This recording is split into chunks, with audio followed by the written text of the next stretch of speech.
This is the Sales Babble Podcast, episode 244, Selling Secrets for Women, an interview with Ryann Dowdy.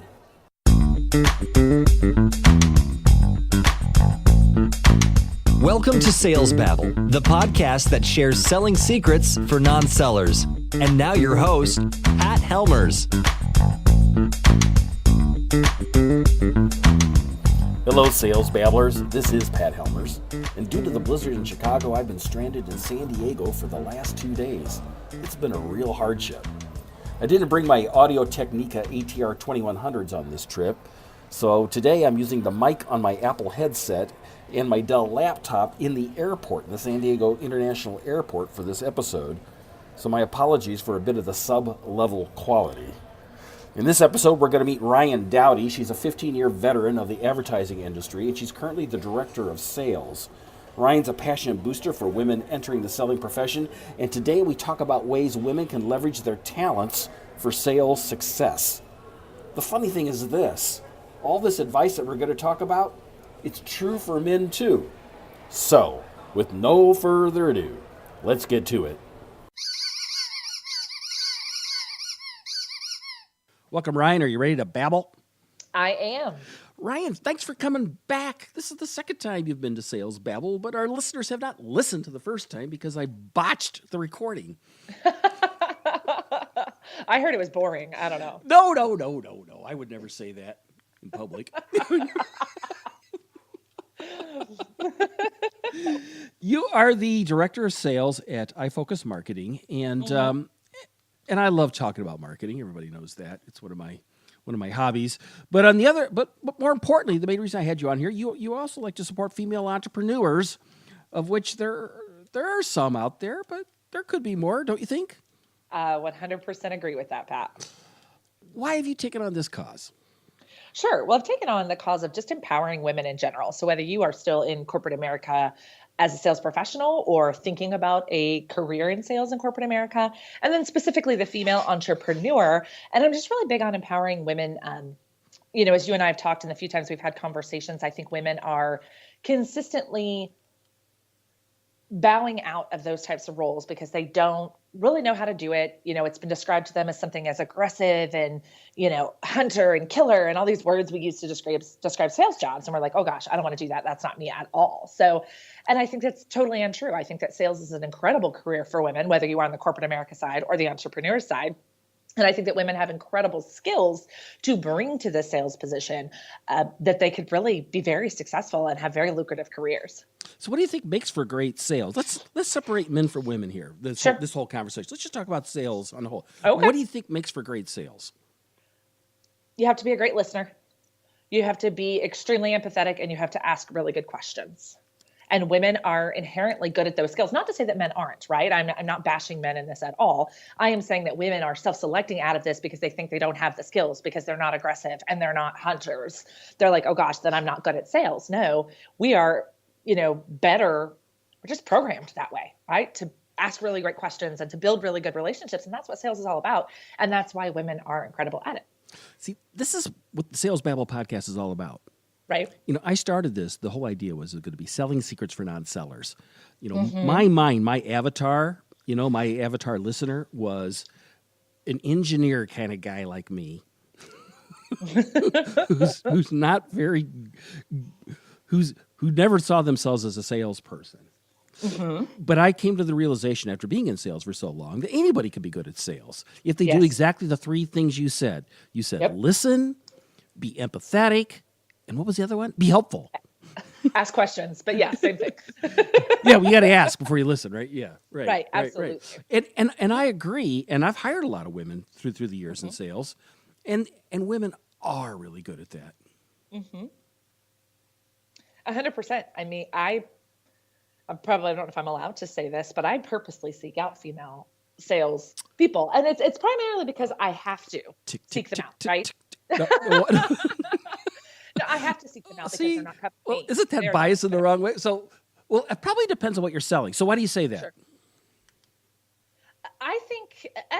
I say that because in my experience over my career, I've had the best salespeople that have worked for me have been women. And again, I'm not bashing men. You know that about me. I have great men that work for me as well. But I have to seek out the women because the women aren't coming to me. The men are coming to me, right? I have title of director of sales on my LinkedIn profile. I get emails and direct messages and stuff all of the time, right? From men. That doesn't happen from women, right? They're not seeking me out. So I do actually have to seek them out. But I have a team of 5 salespeople right now, and I have 3 men and 2 women. But I get excited when women raise their hand and say, hey, I want to have that conversation. But I have found that I have to seek them out because they're not seeking me out, and men are. What do you think that's about? Again, I think it's a misperception of what the sales job is. It's the job description. If you go out and you go to Indeed and you search for sales job or salesperson, selling, whatever it is you're looking for, sales manager, account executive, whatever you want to call it, right? And you start to read those job descriptions, and they're all very masculine words.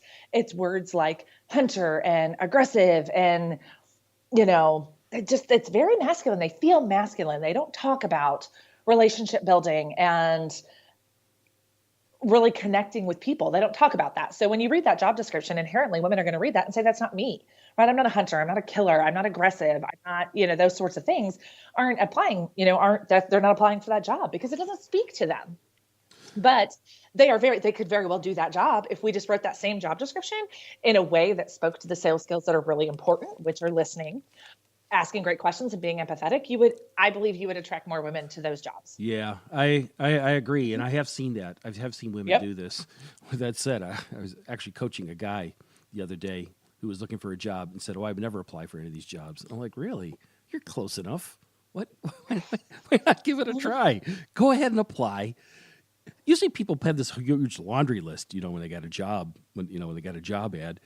No one is ever going to completely do all the checks. They're not going to check everything on it. Right. And, yeah. And that's why the list is so long, right? Like I know when I put a list of 15 different attributes, that you're not going to have all of them, but you're going to have some of them. And that's what I'm looking for, right? Male or female, that's what I'm looking for. But I make sure when I describe the sales position that I'm hiring for within my organization, that it talks about being a relationship builder. It talks about a really consultative approach to selling, which in my opinion is not aggressive. Yes, my people are new business people. Like no questions asked. I work for a brand new company that's less than 3 years old, right? I'm not handing out account lists.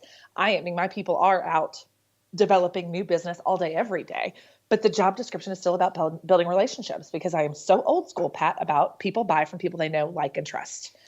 And hunting and killing them does not make them know, like, and trust you. I'm just saying. Now I got a friend of mine. He's probably 75 years old, and he is a sales guy from back into the 70s and 80s. And he said it was all about relationships back then. Mm-hmm. But the relationships were found on the golf course, in the bar, over dinner. They'd have people over to eat, stuff that nobody does anymore to make a deal. Sure. And he said all of that kind of died, especially when it came to government, when they all started introducing RFPs, requests for proposals, right? Yep. And all of that. But he said back then it was all about relationships. Yet with that said, they used pretty aggressive language, even back then. So Pat, I had the awesome opportunity to go to a women's conference that was put on by NABA, which is the National Association of Women Business Owners. And we actually did like a panel discussion with women who had been business owners for way longer than those of us that are just starting to build businesses. And that was one of the questions about networking in male-based environments, because it's things like golf and whiskey tastings. And if you're real Southern, there's like guns and stuff involved too, right? We go to the shooting range and we do that. And it was, how do I stand out in that environment as a woman? And this woman gave the best advice ever. She was like, you let them go golfing, you let them get a little tipsy, and you show up at dinner and you close the deal. And I thought that was awesome. But to me, it was, it is very true. And I think we are moving away from that. And I'm grateful for that, because even if you're a dude and you're bad at golf, that's uncomfortable, right? If you're like, oh, well, the client wants to go golfing and I'm terrible at golf, that just feels yucky. So I try to stay away from activities that involve skills when I invite prospects to interact, right? I'll invite them out to dinner, right? Or we can go grab a cup of coffee, or you can come into our office and we can, we did pumpkin carving here in the office, right? I try to do fun things that people are, to start building that relationship. But I try to do things that don't exclude anyone one way or the other, right? with the exception of sports tickets, on occasion we get really lucky and we score baseball or football tickets, and I'll hand those out to whoever wants them. But Everybody loves that. Doesn't matter your gender. exactly. Yeah. Yeah. But I try really hard. I have one guy on my team he did go golfing with a prospective client. And I was kind of poking fun at him about it, but he was like, well, the client invited me. I didn't invite him. I was like, well, fair enough. If he wants to drag you out on the golf course, by all means, let's do it. But I try really hard to make sure that we are just building relationships in any way we possibly can. We were talking earlier. You said you had a story that you really wanted to share. Why don't you tell it now?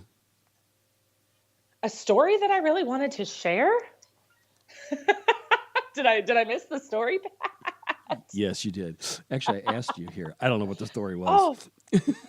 But no, there are several companies, tech companies here in Kansas City that are growing very quickly. Somehow we have wound up on the map as a tech mecca, which has been incredible to watch that happen. But they are hiring business development reps. And, the business development rep, Pat, for your listeners who don't know what that is the rep who does pound the phone all the time. It's phone, it's email, it's all of the time. There are, they're on the phone, and that role tends to be very male. That is a very male-based role. So these organizations are trying to attract more women into their organizations, and they are building things like women's councils and stuff like that within their organizations to support the women in their business. So it's actually two different companies that I've had the awesome opportunity to go speak to their women's councils about personal branding and networking and how to stand out as a female in a male-based industry. And it's just really incredible to watch these women. And what's cool too is that there are men showing up to the women's council's meetings to better understand and better work with their female counterparts. So it is happening within organizations, like I said, especially in tech companies, SaaS companies and stuff or in Kansas City, we have a lot of engineering and stuff like that, which just tend to be male-based industries. So these organizations have taken upon themselves to say, hey, we know that our audience is primarily male. So we want to give these women a safe space to gather and learn from one another and create their own environment, if you will. And it's been really, really cool to watch and to be part of those organizations. And it winds up being primarily in sales, because in rapid growth companies, that's usually what they wind up hiring, right? And it's just been so cool to see and so cool to watch and be a part of, because these women are feeling a little overwhelmed on the sales floor full of men. And that's kind of really. Go ahead. Yes, this is the kind of reason I want to have you on the podcast, because I think, as best as my statistics show, 3/4 of the listeners are men, but a fourth of them are women. Mm-hmm. And for all those sales managers out there, trust me, hire women. Yes. Because it enlarges the pool of people, of prospects that you have. And you would be surprised now. And this is actually true of both men and women. Everybody has their own way of selling, and people need to find that within themselves. But I have always been happy with every woman I've ever hired when it comes to this, because they can be highly persuasive, which means you're gonna grow your revenues. So absolutely. And this is the primary reason I had you on, Ryann. Awesome. Well, I'm happy to be here, and I'm happy to be a representation of 25% of your audience. And I encourage women, one way or the other, whether they, like I said, whether it's a corporate career or you're looking to seek entrepreneurship, because that's an even scarier path for women, to be honest with you, Pat. You really want to look into, when that pool of women gets smaller and smaller, think about starting a business and go looking for resources to start a business. There's not a lot of women there too that have, paved the path ahead of you. So I'm happy to be that representation and to talk about all of the incredible things that women bring to the table that we don't realize make us great salespeople. Because the reason I started my mission, Pat, was because if I had one more woman tell me, I don't want to be in sales, sales isn't my thing, I don't like sales, I was going to lose it. That's really where my passion came from, was my experience out in the field, both recruiting and building my business. So there's another flip side here that I do want to talk before we finish up, is that when you're selling to females, when you're selling to women, which are a ton of the businesses out there. Yep. I know, because I'm out there all the time. What recommendations do you have for sellers to be most persuasive when selling to them? Listen to the answers to their questions. Most men, anyone really, but women are more likely to give you an honest answer when you ask a question that evokes emotion. I just had this conversation with a gal last week who was having a hard time selling male versus female. She was like, I do really well with men. I don't do great with women. Why? And it was the whole idea of men are very logical, right? We all buy based on emotion, but men are logical. Well, not all of them. Statistically, I think it is a they're logical just as decision. emotional. Right. But they have to justify with logic more than a woman would. We all buy based on emotion, right? Right. But exactly. with And that's women, worth we are underlining. trained- Yes. Yep. With women, we are trained to go with your gut. As men, we're like, yeah, but I got to men are, taught to justify with logic, right? So when you're selling to a woman, the answer that she's giving you almost always will tell you how to sell her. It will give her, if you're questioning appropriately, if you are digging, if you're asking, if it's the, hey, tell me more about that. Hey, Ryan, that's really interesting. Can you dig into that a little bit more? You're eventually going to get the real emotion behind her motivation faster than you would a man, because men in general, as any of us who are married will tell you, they don't like to show their emotions. Even if they are mad, sad, happy, pissed off, whatever, they don't want to show that to you. A woman is way likely to show that to you sooner. So the thing is you got to listen up, right? You've got to hear what she's telling you, because she'll give you her pain points a little bit faster than a man will. And there will be a little bit less logic tied to it. Whereas a man has to tie it to that emotion, or to that logic rather. Listen. It doesn't matter, male or female. Just listen to a man and ask good questions. Just listen. I love it. Ryan, how can people find you online? Awesome. Thank you for asking. I spent a ton of time on LinkedIn. Pat, that's actually how you and I met, was on LinkedIn. I don't remember. So I'm Ryann Dowdy. Was that how we met? Go ahead. Absolutely. Oh. Someone recommended your podcast on LinkedIn, and I checked it out and then reached out to you, and that's how you and I started talking. So, Ryann Dowdy, it's Ryan with 2 N's, Dowdy. I spend a lot of time on LinkedIn. I love to connect with people. I'm a big fan of the direct message and learning from and talking to people. So you can find me there. I do have a website for my consulting business. It's uncensoredconsulting.com for the 25% of females that are on the line and want to have a conversation. And then, of course, iFocus Marketing is a really amazing digital marketing company. I have the privilege of leading their sales organization. And that website is ifocusmktg.com, which you're welcome to go check us out there. So, yeah, but LinkedIn. Go to LinkedIn. That's the best place to find me. What makes it uncensored? I'm a big believer in living outside the lines.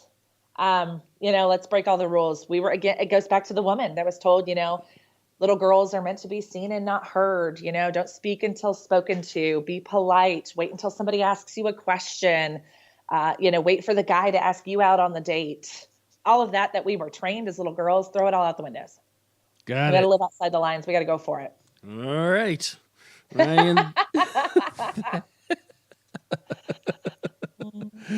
Thank you very much for visiting us here on Sales Babble. Hey, I really appreciate it. Awesome. I'm happy to be here. Thank you so much, Pat, for the opportunity. As you can see, Ryan's really passionate about growing the number of women in the industry, and she's proud to call sales her profession.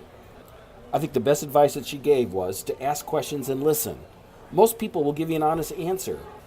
It's not hard to give them what they want. They're going to tell you what that is. To connect with Ryann and to find all of her links, plus the top 10 questions to ask during a discovery call, you can find those in the show notes at www.salesbabble.com/244. Got a question, got a comment? Don't hesitate to reach out and ask. Go to the homepage at salesbabble.com and click on the Babble Me button. Hey, I got to catch a plane.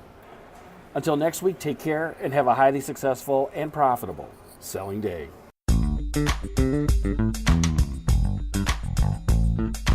Thank you for listening to the Sales Babble podcast. Find us at www.salesbabble.com.